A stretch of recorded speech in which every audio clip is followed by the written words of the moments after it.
കോടതിയുടെ മുൻപാകെ BJP അപേക്ഷിക്കുകയാണ് CBIക്ക് കൈമാറാൻ തയ്യാറാകണം. ചോദ്യം ചെയ്യേണ്ടത് കേരളത്തിന്റെ മുഖ്യമന്ത്രിയെയാണ്. ഈ സ്വർണം എവിടേക്ക് പോയി എന്നും ആ ഡീലിൽ എത്രയാണ് കിട്ടിയതെന്നും വളരെ വ്യക്തമായി കേരളത്തിന്റെ പൊതുസമൂഹത്തിന് ബോധ്യപ്പെടും. അയ്യപ്പ സംഗമത്തിൽ മുഖ്യമന്ത്രിക്ക് ഒരു ദിവസം രാത്രി അന്തി ഉറങ്ങാൻ 2 ലക്ഷം രൂപ ചിലവഴിച്ചു എന്ന് പറയുന്നത് ഈ കമ്മ്യൂണിസ്റ്റ് പാർട്ടി എവിടെ എത്തി നിൽക്കുന്നു എന്നതിന്റെ സൂചകമാണ് എന്നുകൂടി ഭാരതീയ ജനതാ പാർട്ടി പറയുകയാണ്. നമ്മുടെ നാട് കാണാൻ വരുന്നവരെ കൂടി അപമാനിക്കുന്ന സമീപനമാണ് ഒരു വകുപ്പ് മന്ത്രിയുടെ ഭാഗത്തു നിന്നുണ്ടായത്. അത് അത്യന്തം ലജ്ജാകരമാണ്, അത് കുറ്റകരമാണ് എന്നുകൂടി ഭാരതീയ ജനതാ പാർട്ടി പൊതുസമൂഹത്തോട് അറിയിക്കുകയാണ്. ലോകം അറിയേണ്ടത് ദൈവത്തിന്റെ സ്വന്തം നാട് എന്നാണ്. പരമോന്നത നീതിപീഠത്തോട് ഭാരതീയ ജനതാ പാർട്ടി അപേക്ഷിക്കുകയാണ്. കോടിക്കണക്കിന് രൂപയുടെ മൂല്യമുള്ള, അതിലേറെ പൊതുസമൂഹത്തിൻ്റെ വികാരമായിട്ടുള്ള അയ്യപ്പൻ്റെ സ്വർണ്ണപ്പാളി കവർച്ച ചെയ്തെടുത്ത് മാസങ്ങൾ പിന്നിടുമ്പോഴും SITയുടെ നേതൃത്വത്തിൽ അന്വേഷണം നടന്നിട്ടും ഈ നിമിഷം വരെ തൊണ്ടി മുതൽ കണ്ടെടുക്കാൻ സാധിക്കാതിരിക്കുന്നതും കഴിഞ്ഞ നിരവധി ദിവസങ്ങളായി SIT നിശ്ചലാവസ്ഥയിലായിരിക്കുന്നതും ബഹുമാനപ്പെട്ട കോടതിയുടെ മുമ്പാകെയുള്ള ഈ സാഹചര്യത്തിൽ അതീവ ഗുരുതരമായിട്ടുള്ള ഈ കേസന്വേഷണം കോടതിയുടെ മുൻപാകെ BJP അപേക്ഷിക്കുകയാണ് CBIക്ക് കൈമാറാൻ തയ്യാറാകണം. യഥാർത്ഥത്തിൽ SITയുടെ ഉദ്യോഗസ്ഥന്മാർ ഇത് കണ്ടെത്തണം എന്ന് ആഗ്രഹിച്ചിരുന്നു എങ്കിൽ ചോദ്യം ചെയ്യേണ്ടത് കേരളത്തിൻ്റെ മുഖ്യമന്ത്രിയെയാണ്. സ്വർണ്ണപ്പാളിയും അയ്യപ്പൻ്റെ എല്ലാ വസ്തുവകകളും സംരക്ഷിക്കുമെന്ന് ഭരണഘടന തൊട്ട് സത്യം ചെയ്ത നമ്മുടെ മന്ത്രിമാരുള്ള ഈ കേരളത്തിൽ ആഭ്യന്തര വകുപ്പ് കൈകാര്യം ചെയ്യുമ്പോൾ എല്ലാ ക്യാമറ കണ്ണുകളെയും ഇരുട്ടിലാഴ്ത്തിക്കൊണ്ട് വാഹനം അവിടെ വന്നു നിന്നതും വാഹനത്തിനകത്ത് സ്വർണ്ണപ്പാളികൾ ചുരുട്ടിയെടുത്ത് കൊണ്ടുപോയതും എല്ലാം ഈ പൊതുസമൂഹത്തിൻ്റെ മുന്നിൽ നിലനിൽക്കുകയാണ്. BJPക്ക് പറയാനുള്ളത്, മുഖ്യമന്ത്രിയെ ചോദ്യം ചെയ്താൽ ഈ സ്വർണം എവിടേക്ക് പോയി എന്നും ആ ഡീലിൽ എത്രയാണ് കിട്ടിയതെന്നും വളരെ വ്യക്തമായി കേരളത്തിൻ്റെ പൊതുസമൂഹത്തിന് ബോധ്യപ്പെടും. അതിന് പരമോന്നത നീതിപീഠത്തോട് ഭാരതീയ ജനതാ പാർട്ടി അപേക്ഷിക്കുകയാണ്.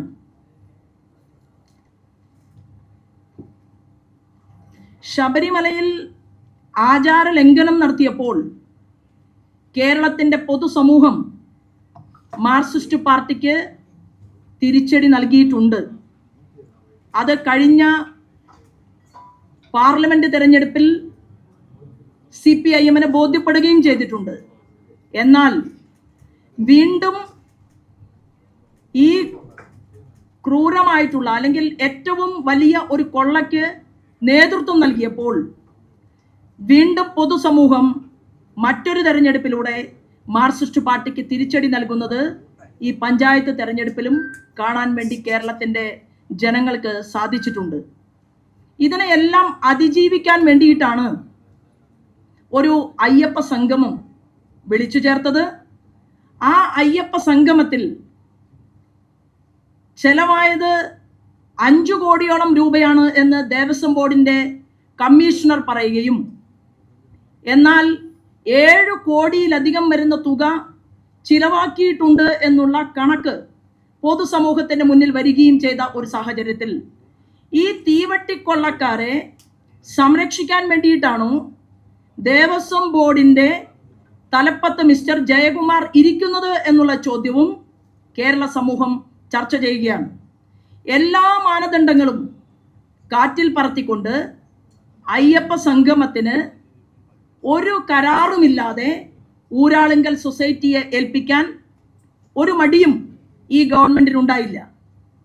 മാത്രവുമല്ല, ചടയൻ ഗോവിന്ദന്റെ പാർട്ടി, ബഹുമാനപ്പെട്ട അച്യുതാനന്ദന്റെ പാർട്ടി, ശ്രീമാൻ AK ഗോപാലന്റെ പാർട്ടി ഇന്ന് മുഖ്യമന്ത്രി പിണറായി വിജയനിൽ എത്തി നിൽക്കുമ്പോൾ താൻ കണ്ണൂരിലെ പ്രത്യേകമായിട്ടുള്ള ഭക്ഷണമായിട്ടുള്ള, എനിക്കൊക്കെയും അത് ഉണ്ടാക്കാൻ അറിയാം, ഒറോട്ടി, അതായത് കനത്തിൽ അരി കുഴച്ച് പരത്തിയിട്ട് ഒരു 8 ദോശയുടെ കനത്തിൽ ഉണ്ടാക്കുന്ന ഒരു ഭക്ഷണ പദാർത്ഥമാണ് ഒറോട്ടി എന്ന് ചില സ്ഥലത്ത് പറയും. അപ്പോൾ നമ്മുടെ പാവപ്പെട്ടവരുടെ പടനായകനായിട്ടുള്ള കേരളത്തിൻ്റെ മുഖ്യമന്ത്രി അദ്ദേഹം പറയുന്നത് കേട്ടു. അദ്ദേഹം ചെറുപ്പത്തിൽ ഒറോട്ടി കഴിച്ചുകൊണ്ടാണ് സ്കൂളിൽ പോയിരുന്നത്. ആ വിഭവം, ആ ഒരു ഭക്ഷണം കഴിച്ചാൽ വിശക്കില്ല, കുറേ സമയത്തേക്ക് വിശക്കാതിരിക്കും. അതിനോടൊപ്പം കറികൾ ഉണ്ടാവില്ല പാവപ്പെട്ട ആളുകളുടെ വീട്ടിൽ. അപ്പം അങ്ങനെ പാവപ്പെട്ടവരുടെ വീട്ടിൽ ജനിക്കുകയും ഒരു കറി പോലും കഴിക്കാനില്ലാതെ ഒറോട്ടി മാത്രം കഴിച്ച് സ്കൂളിൽ പോവുകയും ചെയ്ത നമ്മുടെ കേരളത്തിൻ്റെ ഇന്നത്തെ മുഖ്യമന്ത്രി അന്നത്തെ കമ്മ്യൂണിസ്റ്റ് പാർട്ടിയിലേക്ക് കടന്നു വന്ന ആ ഒരു ബാല്യത്തെക്കുറിച്ച് ഓർമ്മപ്പെടുത്തൽ നടത്തുമ്പോൾ അയ്യപ്പ സംഗമത്തിൽ മുഖ്യമന്ത്രിക്ക് ഒരു ദിവസം രാത്രി അന്തി ഉറങ്ങാൻ 2 ലക്ഷം രൂപ ചെലവഴിച്ചു എന്ന് പറയുന്നത് ഈ കമ്മ്യൂണിസ്റ്റ് പാർട്ടി എവിടെ എത്തി നിൽക്കുന്നു എന്നതിൻ്റെ സൂചകമാണ് എന്നുകൂടി ഭാരതീയ ജനതാ പാർട്ടി പറയുകയാണ്. നല്ലവരായിട്ടുള്ള മാർക്സിസ്റ്റ് പാർട്ടിയിലെ സഖാക്കന്മാർ ഈ വിഷയത്തെക്കുറിച്ച് പരിശോധിക്കണമെന്നും കേരളത്തിൽ നിന്ന് അഖിലേന്ത്യാ തലത്തിലേക്ക് എത്തിയിട്ടുള്ള മാർക്സിസ്റ്റ് പാർട്ടിയുടെ അഖിലേന്ത്യാ ലീഡർ ശ്രീമാൻ MA ബേബി ഈ വിഷയത്തോട് അയ്യപ്പ മഹാസംഗമത്തിൽ മുഖ്യമന്ത്രി പിണറായി വിജയന് ഒരു രാത്രിയിൽ ഉറങ്ങാൻ 2 ലക്ഷം രൂപ ചെലവഴിച്ചതിനെ കുറിച്ച് പൊതുസമൂഹത്തോട് മറുപടി പറയണം എന്നും ഭാരതീയ ജനതാ പാർട്ടി ആവശ്യപ്പെടുകയാണ്.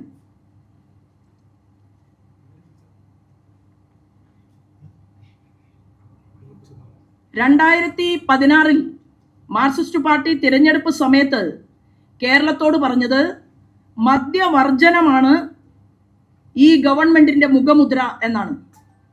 2016 സർക്കാർ അധികാരത്തിലെത്തുമ്പോൾ 29 ബാറുകളായിരുന്നു കേരളത്തിൽ പ്രവർത്തിച്ചുകൊണ്ടിരുന്നത്. ഇന്ന് കേരളത്തിൽ 884 ബാറുകൾ ഉയർന്നു കഴിഞ്ഞു. ചോദിക്കുന്നവർക്കെല്ലാം പെട്ടിക്കട കൊടുക്കുന്നത് പോലെ ബാറുകൾ അനുവദിച്ചു കൊടുക്കുന്ന ഒരു ഗവൺമെന്റായി പിണറായി വിജയൻ ഗവൺമെന്റ് മാറിയിരിക്കുകയാണ്. തെരഞ്ഞെടുപ്പ് പടിവാതിൽക്കൽ എത്തി നിൽക്കുമ്പോൾ ബാറിന്റെ പ്രവർത്തന സമയം അത് അർദ്ധരാത്രി വരെയായിട്ട് നീട്ടിക്കൊടുക്കാൻ തീരുമാനിച്ചു.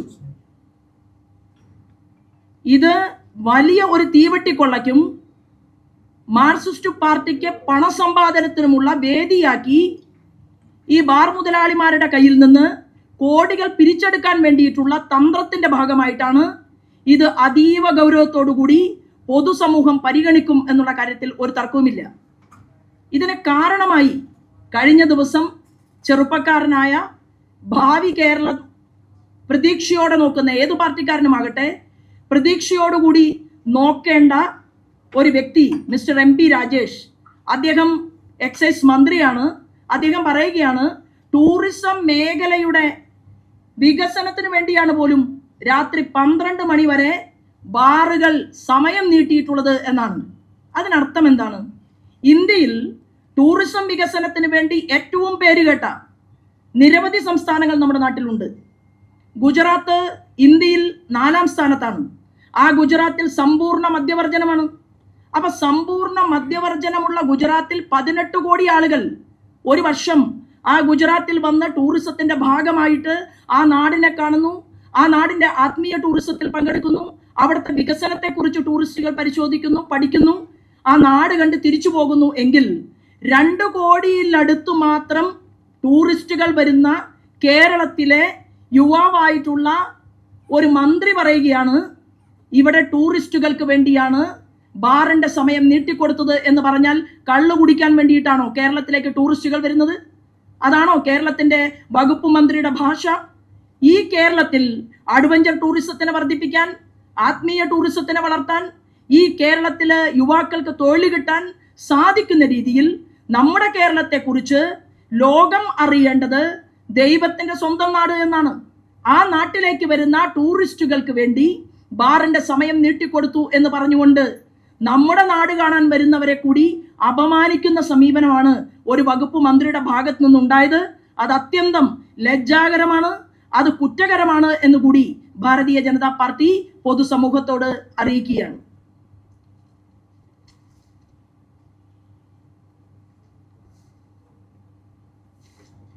കഴിഞ്ഞ ദിവസം ബഹുമാനപ്പെട്ട പ്രധാനമന്ത്രിയെ ബഹുമാനപ്പെട്ട കാന്തപുരം അബൂബക്കർ മുസ്ലിയാർ സന്ദർശിക്കുകയുണ്ടായി. ആ സന്ദർശനത്തിനു ശേഷം അദ്ദേഹം പുറത്തിറങ്ങിക്കൊണ്ട് പറഞ്ഞു, ഈ രാജ്യത്ത് മുസ്ലിം ജനത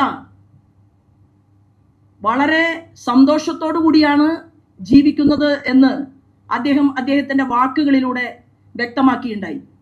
എന്നാൽ കാന്തപുരത്തിൻ്റെ വാക്കുകൾ കേട്ടതിന് ശേഷവും കേരളത്തിൻ്റെ പ്രതിപക്ഷ നേതാവ് ശ്രീമാൻ വി.ഡി. സതീശൻ പറയുന്നത് കാര്യങ്ങൾ അങ്ങനെയല്ല എന്നാണ്. അപ്പോൾ ഒരു മുസ്ലിം സമുദായത്തിൻ്റെ എണ്ണമറ്റ ആളുകളുടെ, ലക്ഷക്കണക്കിന് വരുന്ന ആളുകളുടെ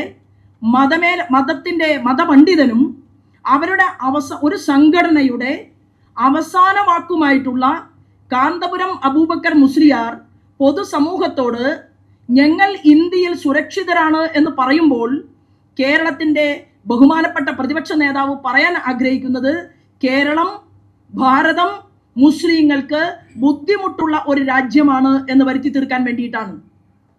അപ്പോൾ ഈ കേരളത്തിൽ വർഗീയ ധ്രുവീകരണം ഉണ്ടാകണം എന്നാണ് കേരളത്തിൻ്റെ പ്രതിപക്ഷ നേതാവിൻ്റെ ചിന്ത.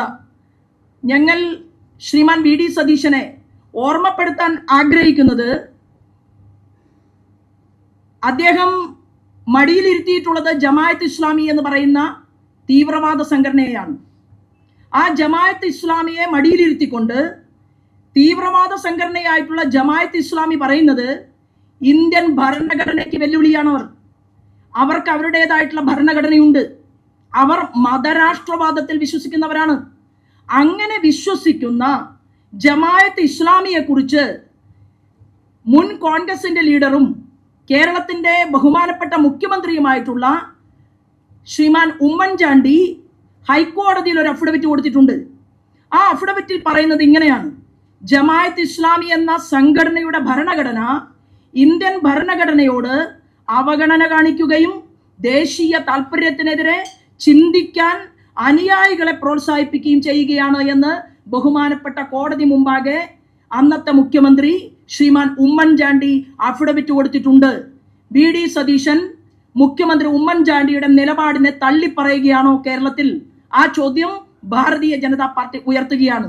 രണ്ടാമതായി, മുസ്ലിം യുവാക്കളെ മുഖ്യധാരയിൽ നിന്ന് വഴിതെറ്റിക്കാൻ ശ്രമിക്കുന്ന ആശയം കേരള സമൂഹത്തിന് ജമാഅത്ത് ഇസ്ലാമി വെല്ലുവിളിയോടെ ഉയർത്തുകയാണ് എന്ന് സമസ്തയുടെ സമ്മേളനം കേരളത്തിന്റെ പൊതുസമൂഹത്തോട് ചർച്ച ചെയ്തിട്ടുണ്ട്. അപ്പൊ ഇങ്ങനെയുള്ള ഒരു ആശയ ചിന്താഗതിയുള്ള കേരളത്തിൽ ഇത്തരത്തിലുള്ള ഒരു മതരാഷ്ട്ര സിദ്ധാന്തത്തെ അംഗീകരിക്കുന്ന ഒരു സംഘടനയെ മടിയിലിരുത്തിക്കൊണ്ട് കേരളത്തിന്റെ പ്രതിപക്ഷ നേതാവ് ആഗ്രഹിക്കുന്നത് ഇവിടെ മുസൽമാനും ക്രിസ്ത്യാനിയും ഹിന്ദുവും അതിൽ തന്നെ NSSും SNDPയും KPMSും പുലയ മഹാസഭയും ഒക്കെ പരസ്പരം അടിച്ചുകൊണ്ടിരിക്കണം എന്നുള്ള ഒരു വ്യാമോഹമാണ് കേരളത്തിന്റെ പ്രതിപക്ഷ നേതാവിന്റെ വാക്കുകളിലൂടെ പുറത്തു വരുന്നത്. ഇത് അത്യന്തം ലജ്ജാകരമാണ് എന്ന് ബഹുമാനപ്പെട്ട വി.ഡി. സതീശനെ ഓർമ്മപ്പെടുത്താൻ ഈ അവസരത്തെ ഉപയോഗപ്പെടുത്തുകയാണ്.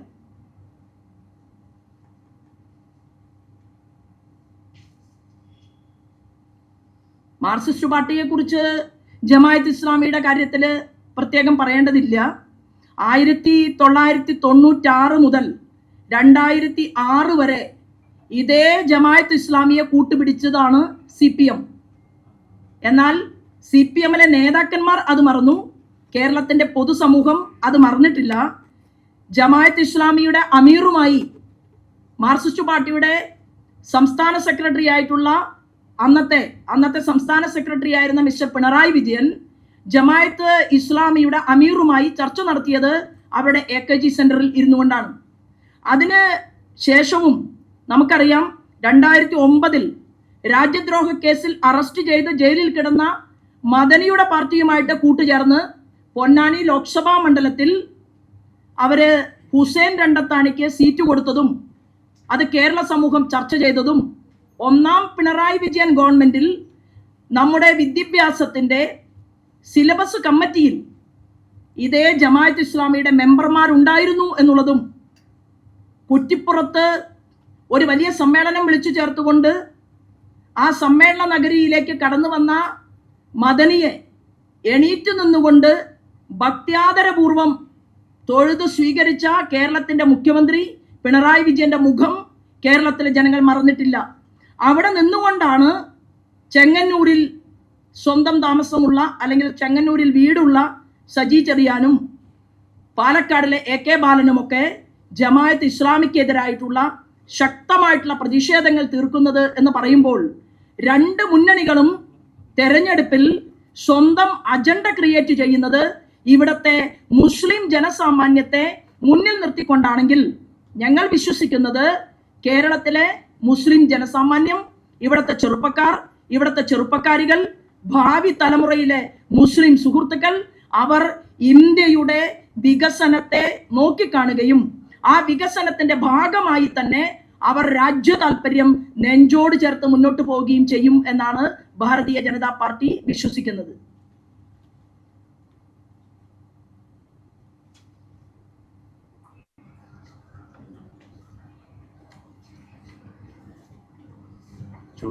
ചോദിക്കാൻ എന്തെങ്കിലും ഉണ്ടെങ്കിൽ ചോദിക്കാം.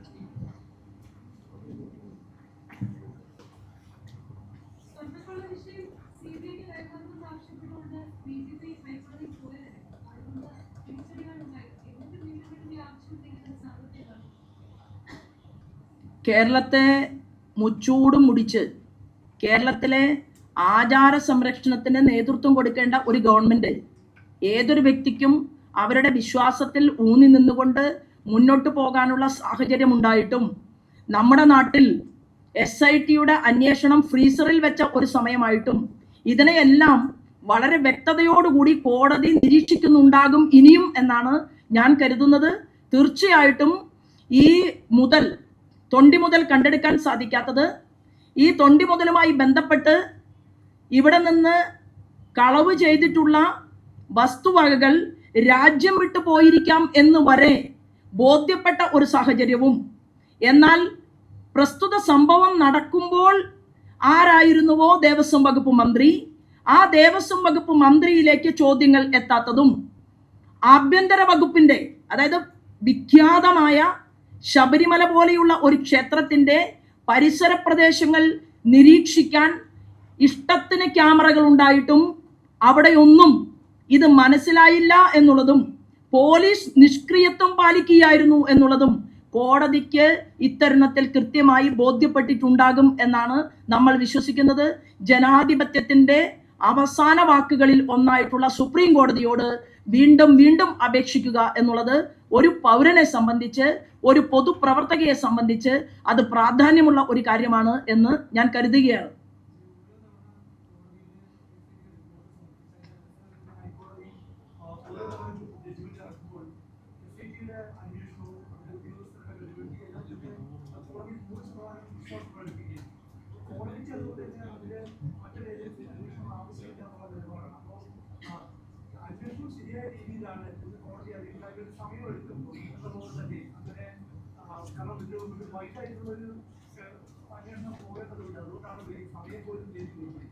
ഈ കേസിന്റെ ഒരു ഘട്ടത്തിൽ പോലും കോടതി കേസന്വേഷണത്തിൽ തൃപ്തി രേഖപ്പെടുത്തിയിട്ടുള്ള ഒരു സ്റ്റേറ്റ്മെന്റും അല്ലെങ്കിൽ ഒരു വാക്കും നമ്മുടെ മുൻപാകെ പുറത്തു വന്നിട്ടില്ല. കേസന്വേഷണം തുടരുകയാണ്. പല ആളുകളുടെ മൊഴികളും എടുത്തു കഴിഞ്ഞിട്ടുണ്ട്. ചില മൊഴികളെല്ലാം തന്നെ പൊതുസമൂഹത്തിന്റെ മുന്നിൽ വന്നിട്ടുണ്ട്. ഇത് കേരളത്തിൽ ഒതുങ്ങി നിൽക്കുന്ന ഒരു കേസല്ല, ഇത് തമിഴ്നാട്ടിൽ ഒതുങ്ങി നിൽക്കുന്ന ഒരു കേസല്ല, ഇത് ആന്ധ്രയിലോ തെലങ്കാനയിലോ നിൽക്കുന്ന ഒരു കേസല്ല. ഈ കേസുമായി ബന്ധപ്പെട്ടുകൊണ്ട് നിരവധിയായിട്ടുള്ള സംശയങ്ങൾ നമ്മുടെ മുന്നിൽ നിലനിൽക്കുന്നുണ്ട്. മാത്രവുമല്ല, ഇന്ത്യയിലെ തന്നെ കോൺഗ്രസിലെ അതിപ്രഗത്ഭയായിട്ടുള്ള ഒരു നേതാവായിട്ടുള്ള ശ്രീമതി സോണിയാഗാന്ധിയുടെ വീട്ടിൽ പോലും ഇവിടത്തെ ഈ കൾപ്രിറ്റ് എന്ന് പൊതുസമൂഹം കണ്ടെത്തിയിട്ടുള്ള, പൊതുസമൂഹം ബോധ്യപ്പെട്ടിട്ടുള്ള ഉണ്ണികൃഷ്ണൻ പോറ്റിയുടെ സാന്നിധ്യത്തെ എത്തിക്കാൻ MP-മാർ വരെ ഇടപെട്ടിട്ടുണ്ടെങ്കിൽ ഇത് വലിയ ഒരു കേസാണ്. അത് തീർച്ചയായിട്ടും വ്യക്തതയോടുകൂടിയിട്ടുള്ള അന്വേഷണം ഉണ്ടാകണം. CBI ഈ കേസ് ഏറ്റെടുക്കണം എന്നുള്ളത് തന്നെയാണ് ഈ വിഷയത്തിൽ നമ്മുടെ നിലപാട്.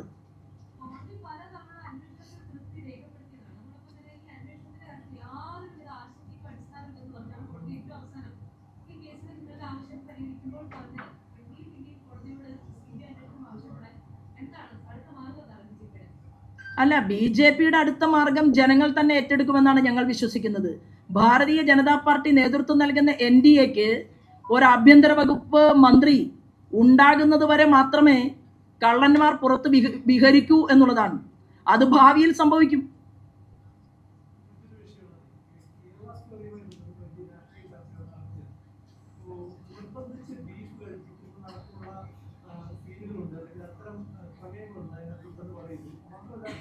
അങ്ങനെ പറയുമ്പോൾ കേരളത്തിലാണെങ്കിൽ അങ്ങനെ ഒരു സാഹചര്യമില്ല. ഇപ്പോൾ ഗോവയാണെങ്കിലും വടക്കേ സംസ്ഥാനങ്ങൾ BJP വ്യക്തികൾ ശരിയാണെങ്കിലും അങ്ങനെ ഒരു സാഹചര്യം ഉണ്ടോ? അപ്പോൾ അതുകൊണ്ട് തന്നെ അതൊരു അടിസ്ഥാനരഹിതമായ വിഷയമല്ലേ അതിലൂടെ വരുന്നത്? അല്ല, ഇത് ആ സിനിമയുടെ സംവിധായകനോ അല്ലെങ്കിൽ ആ സിനിമയുടെ തിരക്കഥാകൃത്തോ അതല്ലെങ്കിൽ അതിൽ അഭിനയിച്ച ആരെങ്കിലുമോ ഇതുമായി ബന്ധപ്പെട്ടുകൊണ്ടുള്ള മറ്റു കാര്യങ്ങളൊന്നും നമ്മുടെ മുന്നിൽ വെച്ചിട്ടില്ല. നമ്മളിപ്പോൾ ആകെ കണ്ടിട്ടുള്ളത് അതിൻ്റെ ഒരു ചെറിയ ഒരു ഭാഗം മാത്രമാണ്. അപ്പോൾ തീർച്ചയായിട്ടും ആ സിനിമ മുഴുവൻ കാണാതെ ഞാൻ ആഗ്രഹിക്കുന്നത് ഒരു മെസ്സേജ് നമ്മൾ ഇതിന് മറുപടി പോലും പറയുമ്പോൾ അത് കൂടുതൽ മനസ്സിലാക്കിക്കൊണ്ടായിരിക്കണം എന്നുള്ള ഒരു താല്പര്യം എനിക്കുണ്ട് ഈ വിഷയത്തിൽ.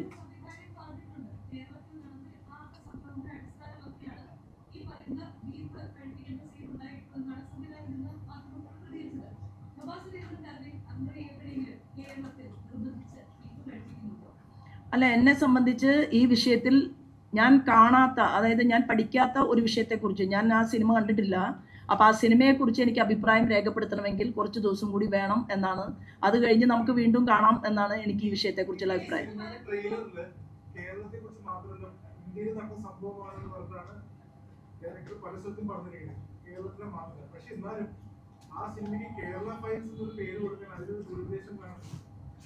അങ്ങനെ ഒരു സിനിമയ്ക്ക് പേരിടുന്നതുമായി ബന്ധപ്പെട്ടുകൊണ്ട് ആവിഷ്കാര സ്വാതന്ത്ര്യത്തിന് വേണ്ടി ഏറെ ചർച്ചകൾ നടത്തിയിട്ടുള്ള കേരളത്തിൻ്റെ പൊതുസമൂഹത്തിൻ്റെ മുന്നിൽ നമ്മൾ ആ ഒരു വിഷയത്തെക്കുറിച്ച് ഇപ്പോൾ അതിനെ തർക്കം വെക്കേണ്ടതുണ്ടോ എന്നുള്ള കാര്യത്തിൽ എനിക്ക് സംശയമുണ്ട്. മാത്രവുമല്ല, ഞാൻ ആഗ്രഹിക്കുന്നത്, ഭാരതീയ ജനതാ പാർട്ടി ആഗ്രഹിക്കുന്നത്, ഇവിടെ ഞങ്ങളുടെ പ്രസ്ഥാനത്തിൻ്റെ പഞ്ചതത്വങ്ങളിൽ ഒന്ന് എന്ന് പറയുന്നത് ഭാവാത്മക മതേതരത്വം എന്നുള്ള പോയിന്റാണ്.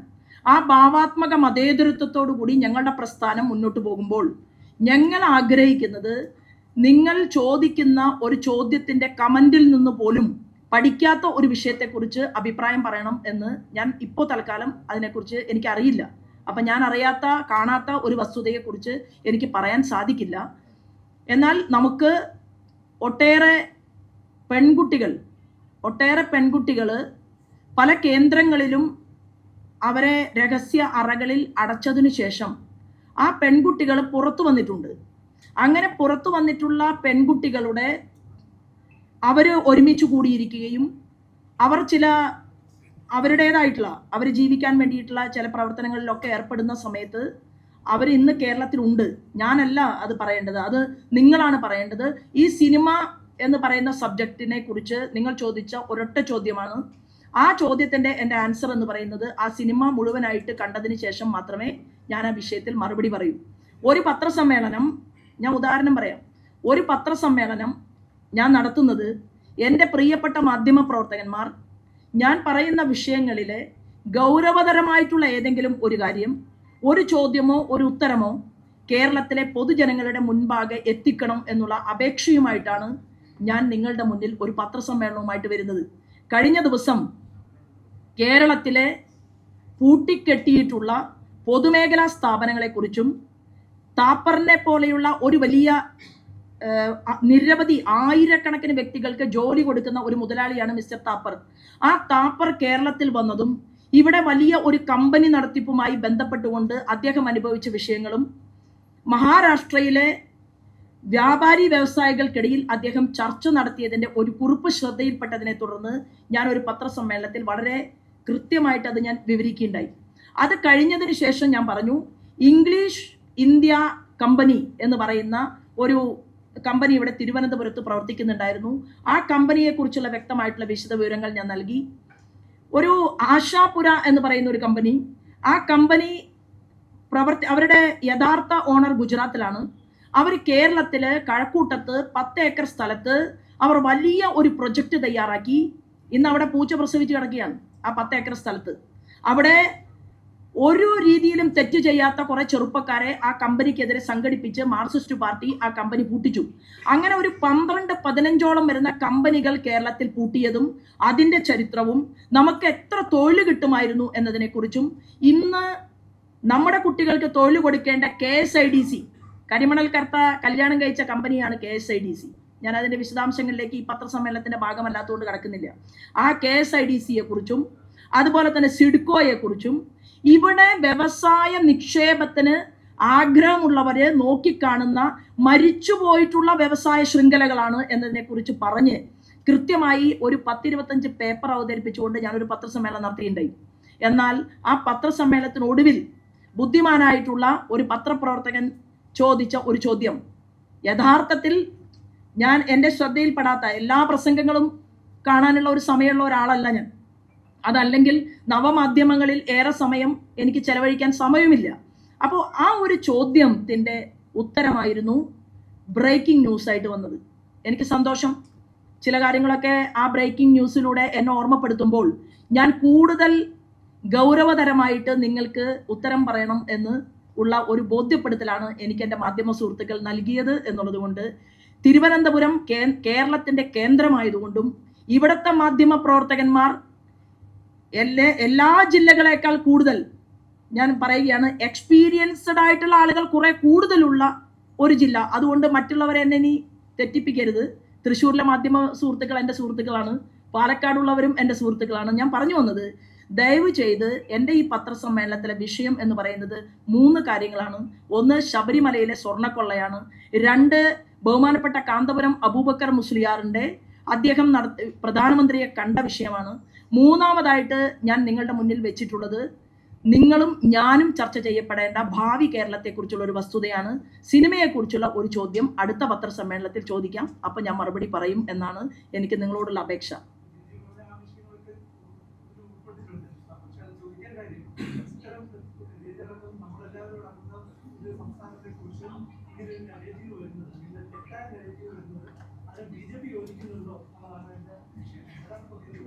ഇവിടെ കഴിഞ്ഞ കുറേ നാളുകൾക്ക് മുൻപ് ഞാനൊരു സിനിമ കാണാൻ പോയി. അപ്പോൾ ആ സിനിമ കാണണമെന്നുള്ള ആഗ്രഹം തോന്നിയത് ആ സിനിമയിൽ എന്തായിരിക്കും അതിൻ്റെ ഉള്ളടക്കം എന്നറിയാൻ വേണ്ടിയിട്ടാണ്. ഞാൻ ഏറെ സ്നേഹിക്കുന്ന ആരാധിക്കുന്ന ഒരു ആർട്ടിസ്റ്റാണ് ഒരു റോൾ കൈകാര്യം ചെയ്തത്. സത്യത്തിൽ ആ സിനിമ കണ്ടപ്പോൾ എൻ്റെ മനസ്സിലുണ്ടായത് വലിയ ദുഃഖമാണ്. കാരണം സമൂഹത്തെ ശിഥിലമാക്കാൻ വേണ്ടിയിട്ട് ഇങ്ങനെ ഒരു ക്യാരക്ടർ എന്തിനാണ് ഈ നടൻ ചെയ്തത് എന്ന് പോലും എനിക്ക് തോന്നുകയുണ്ടായി. വേണമെങ്കിൽ ഒരു പത്രസമ്മേളനം വിളിക്കാമായിരുന്നു, പക്ഷെ ഞാൻ വിളിച്ചില്ലല്ലോ. അപ്പോൾ ഇവിടെ ആവിഷ്കാര സ്വാതന്ത്ര്യത്തിൽ ഭാരതീയ ജനതാ പാർട്ടിയെയും RSSനെയും ഒക്കെ കുറ്റപ്പെടുത്തുന്ന മാധ്യമപ്രവർത്തകരല്ല, സിനിമാ മേഖലയിൽ പ്രവർത്തിക്കുന്നവരുണ്ട്, അനുകൂലിക്കുന്നവരുമുണ്ട്. അപ്പം ഞാൻ ആ മേഖലയെക്കുറിച്ച് പഠിക്കാതെ ആ വിഷയത്തിൽ മറുപടി പറയാൻ എന്തായാലും തയ്യാറല്ല എന്ന് പറഞ്ഞു എന്ന് മാത്രമേ ഉള്ളൂ.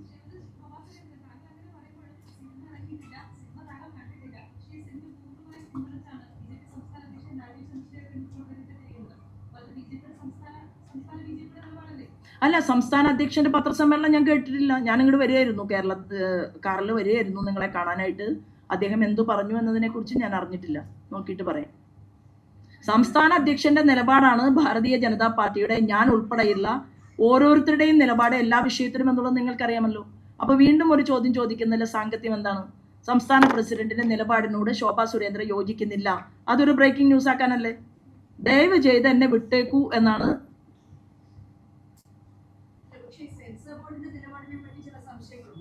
മലയാളത്തിലിറങ്ങുന്ന ഏത് സിനിമകളും സെൻസർ ബോർഡ് ചെറിയ ചെറിയ പ്രശ്നങ്ങൾക്ക് പോലും കത്തിയെടുക്കുകയും അതേസമയം കേരള സ്റ്റോറി എന്നൊരു സിനിമ വരുമ്പോൾ ഒന്നാം ഭാഗത്തിൽ വിടാൻ രണ്ടാം ഭാഗത്തിൽ വിടാൻ നമുക്ക് തീർച്ചയായിട്ടും ഈ വിഷയത്തെക്കുറിച്ച് ആധികാരികമായി തന്നെ പിന്നീട് സംസാരിക്കാമല്ലോ.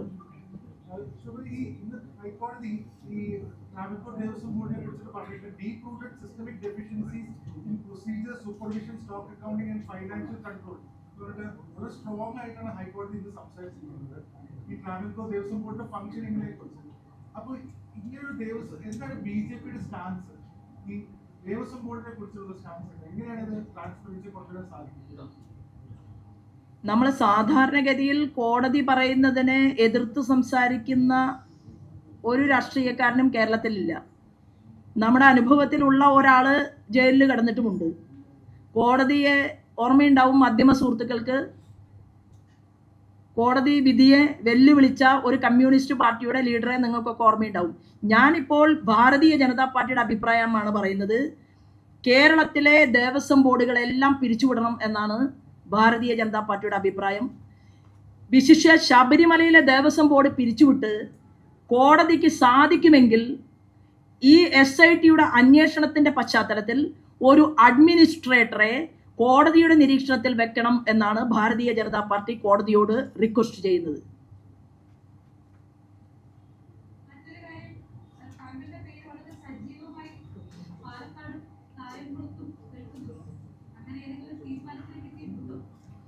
അതായത് ഞാൻ ഇന്ന് തന്നെ ഒരു വാർത്ത കണ്ടത്, എനിക്ക് ഒരുപാട് മണ്ഡലങ്ങൾ മത്സരിക്കാൻ വേണ്ടിയിട്ട് എൻ്റെ സഹപ്രവർത്തകന്മാർ ആഗ്രഹിച്ചിട്ടുണ്ട് എന്നുള്ളതാണ്.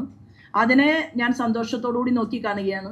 എല്ലാ സ്ഥലത്തും എനിക്ക് കൂട്ടുകാരുണ്ട്, അതിൽ മാധ്യമപ്രവർത്തകരുമുണ്ട്, അതിലെൻ്റെ സഹപ്രവർത്തകരുമുണ്ട്. എനിക്ക് പാർട്ടിയോട് ഞാൻ പറഞ്ഞിട്ടുള്ളത്, പ്രചാരണത്തിന് നേതൃത്വം കൊടുക്കാൻ എനിക്കൊരവസരം നൽകിയാൽ എല്ലാ മണ്ഡലങ്ങളിലും 1/2 ഡസനിലധികം വരുന്ന മണ്ഡലങ്ങൾ എന്നെ ആഗ്രഹിക്കുകയാണെങ്കിൽ ആ 1/2 ഡസനിലധികം വരുന്ന മണ്ഡലങ്ങളിൽ നിൽക്കുന്ന സ്ഥാനാർത്ഥികൾക്ക് വേണ്ടി പ്രസംഗം നടത്താമല്ലോ. കാരണം ഒരു 9 തവണ തെരഞ്ഞെടുപ്പിൽ മത്സരിച്ച ആളാണ്. അതും ഞാനൊരു റിക്വസ്റ്റ് നമ്മുടെ അഖിലേന്ത്യാ പ്രഭാരിയുടെ മുന്നിൽ വെച്ചിട്ടുണ്ട്. പാർട്ടി പറഞ്ഞു എന്നിരിക്കട്ടെ, നിർബന്ധമായിട്ട് നിങ്ങളൊരു സ്ഥലത്ത് മത്സരിക്കണമെന്ന് പറഞ്ഞാൽ 2004 4500ഓളം വോട്ടുള്ള ഒരു മണ്ഡലത്തിൽ മുഖ്യമന്ത്രിയുടെ മകനെതിരെ ഞാൻ മത്സരിച്ച ആളാണ്. അന്നും വോട്ട് ഡബിൾ ആക്കിയിട്ട് അവിടുത്തെ ജനങ്ങൾ നൽകിയിട്ടുണ്ട്. ഏതാണ്ട് ഒരു 11,000-11,000 വോട്ടുകൾ അന്ന് ആ മണ്ഡലത്തിൽ നമുക്ക് കിട്ടിയിട്ടുണ്ട്. അപ്പൊ തെരഞ്ഞെടുപ്പിൽ ഭാരതീയ ജനതാ പാർട്ടി ശക്തമായിട്ട് മുന്നോട്ട് പോവുക, അതിൽ ഒരു ഉപകരണമായി അല്ലെങ്കിൽ ഒരു വ്യക്തിയായി സഹപ്രവർത്തകരോടൊപ്പം നിൽക്കുക എന്നുള്ളതാണ്. കേരളത്തിൽ വലിയ ഒരു മാറ്റത്തിന് അടുത്ത നിയമസഭാ തെരഞ്ഞെടുപ്പ് വേദിയൊരുക്കും എന്നാണ് ഞങ്ങൾ പ്രതീക്ഷിക്കുന്നത്. എനിക്ക് തിരുവനന്തപുരം മുതൽ കാസർഗോഡ് വരെ ഉള്ള സ്ഥലങ്ങൾ എനിക്ക് ഫേവറിറ്റ് ആണ് എന്നുള്ളതാണ്. അല്ല, ആ ചോദ്യത്തിൻ്റെ ഉത്തരമേ കഴിഞ്ഞു. ഒന്നാമതായിട്ട് ഒരു മണ്ഡലത്തിലും എനിക്ക് മത്സരിക്കാനായിട്ട് ഞാൻ സംസ്ഥാന ഘടകത്തോടോ പ്രസിഡന്റിനോടോ അഖിലേന്ത്യാ ഘടകത്തിനോടോ ആവശ്യപ്പെട്ടിട്ടില്ല. പാർട്ടിയോട് ഞാൻ പറഞ്ഞിട്ടുള്ളത് എനിക്കിഷ്ടം പ്രചാരണത്തിന് നേതൃത്വം നൽകാനാണ് എന്നാണ്. രണ്ടാമതായി, പാർട്ടിക്ക് അത്തരത്തിൽ ശോഭാ സുരേന്ദ്രൻ അല്ലെങ്കിൽ ഞാൻ മത്സരിക്കണം എന്നുണ്ടെങ്കിൽ നമുക്ക് ഏതെങ്കിലും ഒരു മണ്ഡലത്തിൽ മത്സരിക്കാം എന്നുള്ളതാണ്.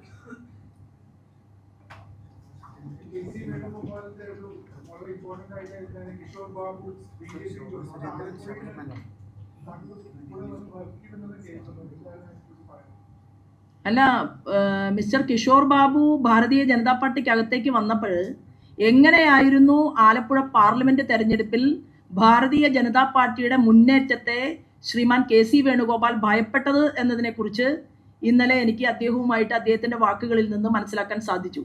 അപ്പൊ യഥാർത്ഥത്തിൽ ആലപ്പുഴയിലും അത് കഴിഞ്ഞ് പിന്നീട് ഒരു ചർച്ചയിൽ നമ്മുടെ മിസ്റ്റർ ലിജുവിൻ്റെ വാക്കുകൾ ഞാൻ കേൾക്കുകയുണ്ടായി. ഞാനും ആ ചർച്ചയിൽ പോയിരുന്നു, മനോരമ ചാനലിലായിരുന്നു. ലിജു പറഞ്ഞത് തിരുവനന്തപുരം ആലപ്പുഴയിലും ആവർത്തിക്കും, തൃശ്ശൂർ ആലപ്പുഴയിലും ആവർത്തിക്കുമെന്നായിരുന്നു. അതായത് അങ്ങനെ ഒരു സ്റ്റേറ്റ്മെന്റ് അന്ന് ലിജു പറയുകയുണ്ടായി. അപ്പം ഞാൻ മനസ്സിലാക്കുന്നത്, ഒരു പക്ഷേ അവിടെ കുറച്ച് നാൾ മുൻപ് പോയിരുന്നുവെങ്കിൽ നിങ്ങൾക്ക് നിങ്ങളുടെ ഒരു സുഹൃത്തായിട്ടോ അല്ലെങ്കിൽ ചേച്ചിയായിട്ടോ എന്നെ ജയിച്ച MP ആയിട്ട് കാണാൻ സാധിക്കുമായിരുന്നു. അപ്പോൾ അദ്ദേഹത്തിൻ്റെ വരവ് തീർച്ചയായിട്ടും BJPക്ക് ഗുണകരമാണ്. പല കാര്യങ്ങളും ഞങ്ങൾക്ക് പഠിക്കാനും പരിശോധിക്കാനും ഒക്കെ പറ്റും.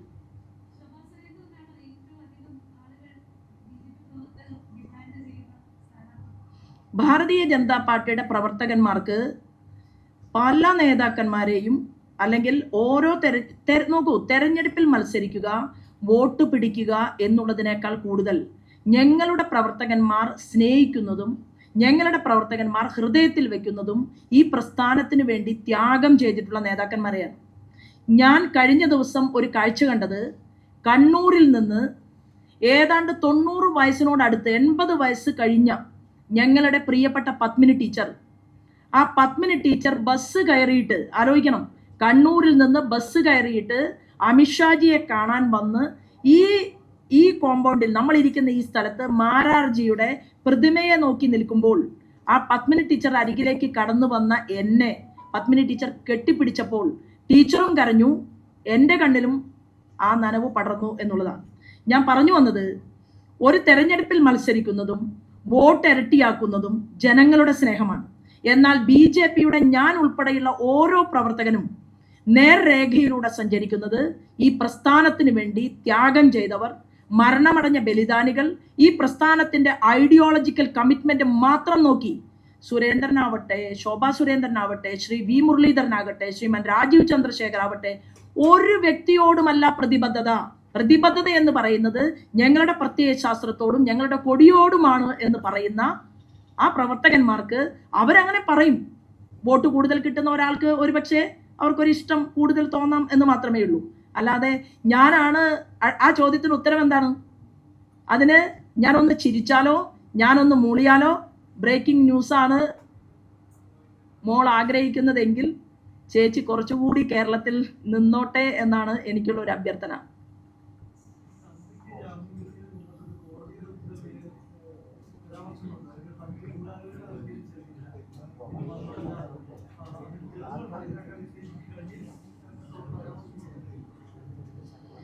അല്ല, ഈ സ്വർണ്ണക്കൊള്ളയുമായി ബന്ധപ്പെട്ടുകൊണ്ട് മന്ത്രി പുറത്തും മുഖ്യമന്ത്രി പുറത്തും, അതായത് ദേവസ്വം മന്ത്രി പുറത്ത്, ക്യാമറ കണ്ണുകൾ മിഴിചിമ്മിച്ച ആഭ്യന്തര വകുപ്പ് മന്ത്രി, ബഹുമാനപ്പെട്ട മുഖ്യമന്ത്രി പുറത്ത്, തന്ത്രി അകത്ത്, ഇതൊക്കെ വരാൻ പോകുന്ന നാളുകളിൽ കേസന്വേഷണത്തിന്റെ കൂടുതൽ വിശദാംശങ്ങളിലേക്ക് പോകണം എന്നുള്ളത് കൊണ്ട് തന്നെയാണ് ഒരു CBI അന്വേഷണം വേണമെന്ന് പറഞ്ഞത്. ആരൊക്കെയാണ് തെറ്റ് ചെയ്തിട്ടുള്ളത് എന്നതിനെക്കുറിച്ച് പൊതുസമൂഹത്തിന്റെ മുന്നിൽ പറയാതിരിക്കാൻ നിർവാഹമില്ല. ഞങ്ങൾ കാത്തിരിക്കുകയാണ്.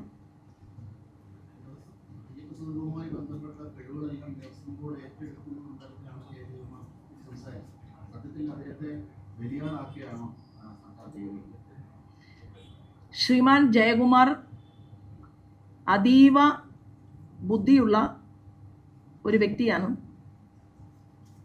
വലിയ തീവട്ടിക്കൊള്ളക്കാരുടെ കൂടെയാണ് അന്തിയുറക്കം. അത് വയസ്സുകാലത്ത് അദ്ദേഹത്തിന് ധാരാളം പേരുദോഷമുണ്ടാക്കും എന്ന് മാത്രമേ ഞാൻ ഇപ്പോൾ ഈ വിഷയത്തെക്കുറിച്ച് പറയുന്നുള്ളൂ. കേരളത്തിന്റെ ഖജനാവിലെ, ഇത് ദേവസ്വം ബോർഡിലെ ഖജനാവിലെ പണമെടുത്തുകൊണ്ട് നടത്തിയ ധൂർത്താണെങ്കിൽ, നമ്മുടെയൊക്കെ നിങ്ങൾക്കും എനിക്കും അവകാശപ്പെട്ട സ്വത്ത് എടുത്തുകൊണ്ട് 20 കോടി രൂപ എടുത്തുകൊണ്ട് തെരഞ്ഞെടുപ്പ് പ്രവർത്തനത്തിന് സർവേ ടീമിനെ ഇറക്കാൻ തീരുമാനിച്ച ഒരു സർക്കാരാണ് കേരളം ഭരിച്ചുകൊണ്ട് മുന്നോട്ട് പോകുന്നത്. വരാൻ പോകുന്ന നാളുകളിൽ നമ്മുടെയൊക്കെ നികുതിപ്പണം എടുത്തുകൊണ്ട് എന്തെല്ലാം ജനാധിപത്യ പ്രക്രിയയെ അട്ടിമറിക്കുന്ന പ്രവർത്തനങ്ങൾക്ക് ഈ മുഖ്യമന്ത്രി നേതൃത്വം കൊടുക്കുമോ എന്ന് കൂടിയാണ് ഈ സമൂഹം ഗൗരവത്തോടു കൂടി നോക്കിക്കാണേണ്ടത്. Thank you.